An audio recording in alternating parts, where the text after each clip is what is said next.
Bon, comme je n'arrive pas à vous trouver d'intro correcte et pas trop stupide pour cette vidéo, bah vous n'en aurez pas.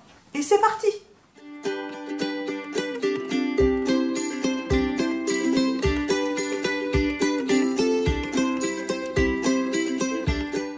Salut tout le monde, aujourd'hui on se retrouve pour une nouvelle vidéo qui n'était tellement pas prévue au programme. Mais tellement pas. Clairement, pas du tout. Parce que j'avais prévu de vous monter et vous poster le point lecture graphique que j'ai tourné la semaine d'avant. Sauf qu'entre temps c'est pointé le Cold Winter Challenge. Et mon cerveau a fait bug. Il a bugué complètement devant la vidéo. Et quand il s'est rallumé, il m'a ordonné de préparer ma palle et de me lancer dans ce challenge dès le 1er décembre. Ben, Bibi elle a obéi, elle a préparé sa palle et elle attend le 1er décembre. Voilà. C'est vrai que d'habitude je ne participe pas à ce challenge, c'est très rare. Hein. J'ai dû y participer une fois depuis que j'ai ouvert la chaîne et c'était il y a 4 ans et demi, la première année. Voilà, ça fait loin. Quoique cette année j'ai fait quand même pas mal de challenges, je suis plutôt contente de moi, j'en ai fait 3 ou 4. Qui me concernent moi personnellement ou d'autres booktubeurs, mais ouais, par rapport aux autres années, je suis plutôt assez fière de moi, j'ai carrément battu mon record. Mais on n'est pas là pour ça. Bref, pour ceux qui ne connaîtraient pas le Cold Winter Challenge, je ne vais pas vous le réexpliquer ici. Je vous renvoie sur la vidéo de l'Enluminé qui a repris le challenge cette année, puisque l'année dernière encore c'était Margot Liseuse qui l'organisait, mais voilà, elle avait envie de passer à autre chose, donc elle a redonné le bébé à l'Enluminé, donc une chaîne que je ne connaissais pas. Et puis c'est peut-être un mal pour un bien, on verra bien ce que ça donnera dans les années à venir. Bref, si vous ne connaissez pas, allez la voir cette vidéo, on vous explique tout très bien, le nombre de menus, ce qu'il faut faire, ce qu'il ne faut pas faire, les paliers, voilà, il y a tout qui est très bien expliqué. Et si l'envie vous en vient du coup d'y participer, vous pouvez également vous inscrire sur le groupe Facebook consacré à ce challenge. Pour la suite, moi je vais vous présenter très rapidement donc, les menus que j'ai décidé de prendre, le palier que je vais choisir, parce que évidemment ça a un impact direct sur mon challenge à moi. Alors il y a 3 paliers du coup pour ce challenge, le palier lutin quelque chose, où il faut lire un livre d'un des menus pour pouvoir valider le challenge. Vous avez Flocon de neige, où il faut lire 2 livres de 2 menus différents pour valider le challenge. Et vous avez le menu Mordu de l'hiver où il faut lire tous les livres de tous les menus pour valider le challenge. Moi j'ai décidé de prendre le menu Flocon de neige. Je trouve que 4 livres pour les 3 mois, c'est déjà très bien. Hein. Sachant que les piles à lire j'aime bien mais pas trop, que j'ai tendance à changer un peu. Donc voilà, puis sur 3 mois je pense quand même que c'est faisable. Et donc sur les 5 menus, j'ai choisi 3 menus parce que le menu bonus ne me parle pas du tout. Et l'un des autres menus également, ouais, ça me parle pas du tout. Du coup, je prends 3 menus et sur ces 3 menus, à chaque fois, il y a 3 sous-paliers. À savoir que, du coup, moi, il y a des menus ou des sous-menus où j'arrivais pas à me décider. Je prends celui-là ou je prends celui-là. Je prends celui-là ou je prends celui-là. Jusqu'au jour où j'ai dit, bon, je prends les 2. Voilà, du coup, pour tous les menus, au lieu d'avoir 3 livres, vous en aurez 4. Mais de toute façon, vous pouvez mettre autant de livres que vous voulez dans les menus. Mais moi, j'avais pas envie de mettre 6 livres pour chaque menu parce que ça sert à rien. Je sais très bien que je ne les lirai pas tous. Même là, avec cette pile, je sais très bien que je ne les lirai pas tous, même si c'est sur 3 mois. Mais voilà, c'est des livres qui, là, me faisaient très envie. Quoique, quand je dis très envie, la moitié de ma bibliothèque me fait très envie. Voilà, je peux pas lire la moitié de ma bibliothèque en 3 mois, on est d'accord. Bref, au lieu de blablater, c'est parti! Donc le premier menu que j'ai décidé de choisir, il s'agit donc de Magie de Noël. Et le premier sous-palier, c'est Under the Mistletoe, quelque chose comme ça. Il faut lire donc soit une romance de Noël, soit un livre feel good qui se passe à Noël, avant le jour de l'an ou le jour de l'an. Et là, vous allez me dire, t'as une romance de Noël, toi? T'as des romans feel good qui se passent pendant la période de Noël, toi? Eh ben oui, les gars, j'en ai un.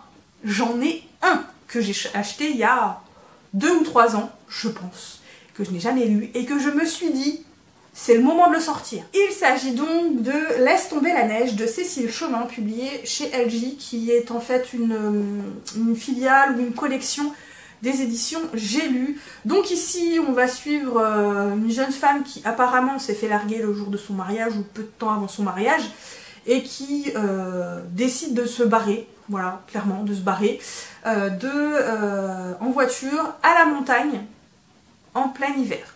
Elle va se retrouver embourbée dans la neige et elle va être sauvée par le cliché du bûcheron, voilà, je crois que c'est ça, et va avoir lieu une romance pendant la période de Noël. Je vous avais dit hein, que j'avais une romance de Noël, je vous l'avais dit. Le deuxième sous-palier, il s'agit de raclette, donc famille, amis ou secret. Et moi j'ai décidé de relire le premier tome de La Passe Miroir, donc Les fiancés de l'hiver, de Christelle Dabos, publié ici chez Gallimard Jeunesse.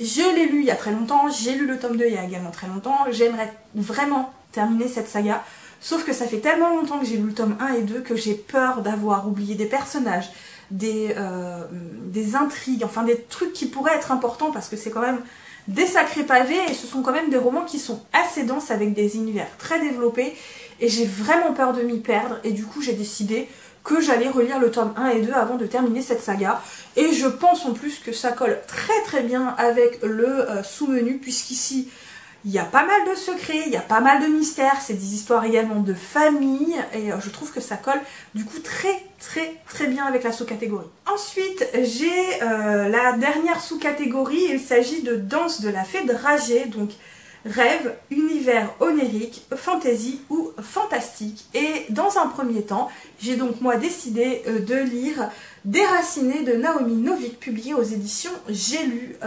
Ici, on est dans un monde de fantasy, donc ce qui colle bien avec le sous-palier.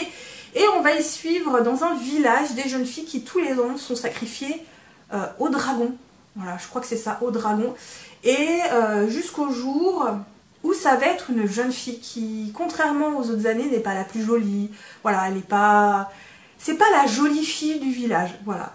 Et je crois qu'il va s'en suivre tout un tas d'histoires là-dessus. J'en sais pas plus du tout pour tout vous dire, mais j'en ai entendu que du bien, ça a été des gros coups de cœur pour pas mal de monde, et ça colle très bien à la sous-catégorie. Et comme je n'arrivais pas à me décider avec un autre roman, j'ai décidé de le mettre également. Il s'agit du Château de Hurle de Diana Vine Jones, publié chez les éditions Inis. Alors, ce roman jeunesse, j'ai tellement envie de le lire, c'est le premier tome d'une trilogie. Je sais que le deuxième tome vient tout juste de sortir, mais moi, j'aime tellement le château ambulant, le dessin animé qui a été tiré de ce premier tome, en tout cas, et j'ai trop envie. Donc ici, on y suit une jeune fille qui s'appelle Sophie, qui va être transformée en vieille femme et qui va se réfugier dans un château ambulant où il y a un sorcier qui est très mystérieux. Voilà. Le deuxième menu que j'ai choisi, il s'agit d'hiver mystérieux et la première sous-catégorie c'est Yule. Il s'agit donc de mythologie, de légende ou de divinité. Et j'ai donc décidé de lire ce roman. Il s'agit donc des Nuits de sang et d'étoiles de Lisa Luedeke ou Luedek, publié chez Ozu. Ça colle très bien, je trouve, à la sous-catégorie, puisqu'ici on va parler de déesse et de divinité. On va suivre une jeune femme qui vit dans un petit village, dans un monde où quand la déesse prévoit de bonnes choses pour le peuple, il neige normal. Et quand elle n'est pas contente, il neige rouge et ça prédit de très grosses catastrophes. Voilà. Sauf que bah voilà, après quelques années, il se met à neiger rouge et on va donc suivre une jeune fille qui va décider de partir en voyage et de trouver la déesse justement pour lui demander d'épargner les gens et son village, je crois. J'en sais pas plus. Mais bon, ça colle plutôt bien, je trouve, à la sous-catégorie. Deuxième sous-catégorie, il s'agit de Reine des Neiges et il faut donc lire un livre avec des femmes de pouvoir, du féminisme ou une sorcière. Là j'ai choisi du coup 2 livres parce que j'arrivais pas franchement à me décider. Le premier, il s'agit donc de Tous les oiseaux du ciel de Charlie Jane Anders, publié chez le Nouveau Millénaire. Et donc ici on va suivre une jeune sorcière qui a la capacité de parler aux oiseaux et un jeune informaticien, un petit génie, voilà, un surdoué, qui tous les deux vont devoir travailler ensemble pour sauver le monde puisqu'une catastrophe s'annonce. Voilà. Je pense que ça correspond quand même plutôt bien à la deuxième sous-catégorie, puisqu'ici on va du coup suivre une sorcière, même si sorcière ça peut s'apparenter également à du féminisme. Là je l'ai pris au mot, comme ça c'est très bien. Et comme j'arrivais pas à me décider, j'ai également décidé de lire La Cité des Chimères de Vania Pratt, publié chez Snag. Ça fait très longtemps qu'il est dans ma pile, à chaque fois je veux le lire et je le lis pas. Là c'est l'occasion. Et je pense qu'on peut parler de femmes de pouvoir, de féminisme, puisqu'ici on va suivre plutôt des femmes dans ce roman, je crois que ce sont elles qui sont vraiment les personnages principaux. On va d'abord suivre une jeune fille qui s'appelle, je ne sais plus comment, Céleste, qui travaille pour une guilde puisque le monde a changé. Chaque personne a une espèce d'aura, un chi, sauf que cette jeune fille Céleste, elle n'en a pas, donc elle ne fait partie d'aucune guilde, et son univers va être chamboulé le jour où elle va rencontrer une autre jeune femme, et à partir de là, voilà, tout va être chamboulé. J'en sais pas plus, mais je pense que ça colle bien à ce sous-menu aussi, et comme j'arrivais pas à me décider, bah, je l'ai pris aussi, voilà. Et la dernière sous-catégorie de ce menu, il s'agit de New Year, New Me, donc un livre avec de la métamorphose, de la transformation ou de l'évolution. Là j'avais l'embarras du choix, mais j'ai plutôt décidé de me relire ce roman. Il s'agit donc du premier tome de Au Royaume, donc Chevalier de Pierre Pével, et vous voyez en fait, j'avais lu jusque là, il me restait pratiquement plus rien à lire. Je l'ai mis en pause, je l'ai jamais repris. Et du coup, bah, j'ai décidé de le reprendre depuis le début. Donc ici, on va suivre... comment s'appelle-t-il déjà? Je ne sais plus. Je ne sais plus. Lorne. Lorne, qui était chevalier du royaume jusqu'au jour où il a été foutu en tôle pour une raison quelconque, je crois. Et que un jour, on va venir le chercher et que lui va être tout content, mais il va également faire en sorte de se venger. Et c'est un personnage qui évolue beaucoup de ce que moi j'en ai vu, et peu à peu on va découvrir la face cachée de ce personnage, et c'est un roman qui évolue, je trouve, c'est un personnage qui évolue, donc je pense que ça colle plutôt bien à ce sous-menu, et puis de toute façon j'ai trop envie de le relire, voilà, et de le terminer surtout. Et le dernier menu que j'ai choisi, c'est Hiver Obscur, voilà, j'avais envie d'un truc un peu effrayant. Voilà, donc le premier sous-menu, première sous-catégorie, il s'agit de Fantômes de Noël passé. Donc il faut lire un roman avec des fantômes, des revenants, des voyages temporels ou qui jouent avec les époques, et j'ai trouvé le livre parfait. Il s'agit du tome 2 du Passageur, donc d'Andoris, ici le journal et le serpent, publié chez Lynx. Et je trouve que ça colle trop bien parce qu'il prend plusieurs choses. Donc on parle de fantômes, de revenants, on parle de voyage dans le temps. Et j'ai trouvé le premier tome déjà super sympathique. Et ça fait très longtemps que je me dis qu'il faut que je lise le second tome. Et donc c'est parti pour le second tome. Voilà. Ensuite, la deuxième sous-catégorie, il faut... donc c'est frissonner sous un plaid. Donc c'est de l'horreur, l'épouvante, du thriller ou du suspense. Et j'ai également trouvé le livre parfait. Il s'agit donc des Nocturnes de Tess Corsac, toujours publié chez Lynx. Donc ici, on est dans un univers avec plein de suspense, il me semble, puisque on est dans un établissement où il y a des personnes qui sont sous la couleur verte, rouge, qui sont tous amnésiques et qui ne savent pas du tout pourquoi ils sont là, jusqu'au jour où ils vont décider de mener l'enquête, je crois. Voilà. Donc c'est plein de suspense, plein de mystères, et je pense que ça colle très très bien à cette sous-catégorie. Et la dernière sous-catégorie de ce menu, il s'agit de Nuit du Solstice, livre de moins de 300 pages. Là on n'est plus du tout dans l'horreur, hein. Ils ont dit 300 pages, c'est pas précisé, du coup moi j'ai choisi 2 livres parce que j'arrivais pas à me décider. Le premier, il s'agit de Boys Don't Cry de Mallory Blackman, publié ici chez les éditions, je ne sais pas, Milan, toujours. Et il fait 385 pages il me semble, 285 pages à peu près, 270... 280, voilà, entre 270 et 280. Et donc ici, comme je vous dis, on a rien du tout dans le frisson, puisque on va suivre un jeune homme de 17 ans qui va se retrouver avec un bébé sur les bras qui n'était pas du tout prévu au programme, on est d'accord, puisque la mère va lui laisser et se barrer, et il va devoir apprendre à être père à 17 ans alors qu'il avait l'avenir devant lui. J'en sais pas plus, mais il me fait très très envie. Et comme le premier tome avait été un petit coup de cœur, je me suis commandé tout de suite le tome 2. C'est pareil, c'est un livre qui fait bien moins de 300 pages que c'est une nouvelle. Il fait à peu près 121 ou 122 pages. Il s'agit donc du tome 2 du Journal d'un assassin, schéma artificiel de Martha Wells, publié chez La Talente. Ici, on est dans de la science-fiction. On suit un androïde qui est affranchi et qui... voilà, part en voyage, fait ses expériences entre les humains, les robots, la mécanique, l'informatique et tout et tout.